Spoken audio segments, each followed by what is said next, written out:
Rencana awal penulisan tesis dimulai dengan pendekatan bertahap, namun kenyataannya seringkali jauh dari harapan.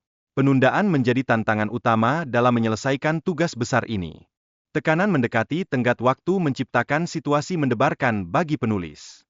Menghadapi tenggat ini, menulis dalam waktu singkat menjadi pengalaman yang syarat dengan stres tetapi juga menawarkan hasil yang bermanfaat.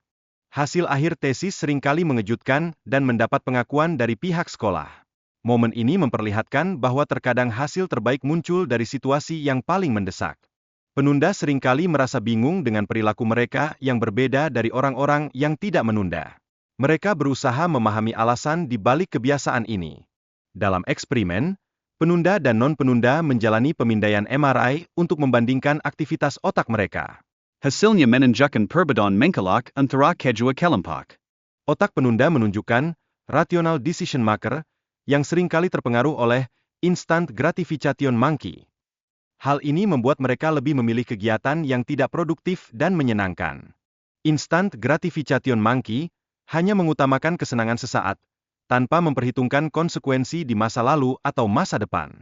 Situasi ini menciptakan tantangan besar dalam pengambilan keputusan yang rasional.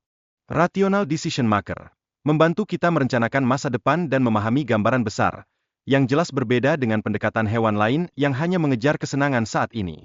Konsep dark playground menggambarkan bagaimana aktivitas santai dilakukan pada waktu yang tidak tepat.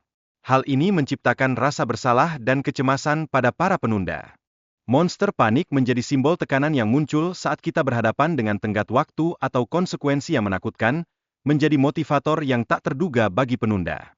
Di momen penting, seperti undangan untuk berbicara di TED, prokrastinator seringkali merasakan tekanan yang luar biasa. Ini menunjukkan bagaimana rasa takut dapat mempercepat tindakan. Rasionalitas seringkali bertarung dengan keinginan untuk menghindar. Prokrastinator lebih memilih cara mengalihkan perhatian ketimbang menghadapi kenyataan yang ada. Sistem prokrastinasi melibatkan karakter berbeda, seperti pengambil keputusan rasional dan monster panik.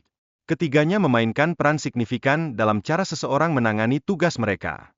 Banyak individu dari berbagai latar belakang, termasuk pelajar PhD, mengalami masalah serupa dengan prokrastinasi. Mereka sering merasa frustrasi meskipun ada keinginan untuk berubah.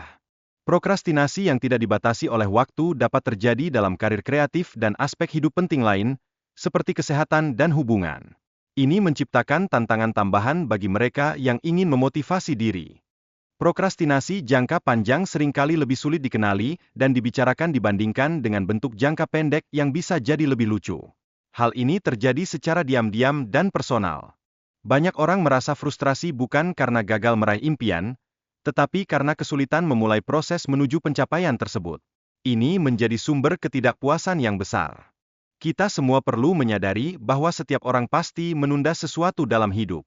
Penting untuk mengevaluasi apa yang kita tunda dan mengambil langkah konkret untuk bertindak segera.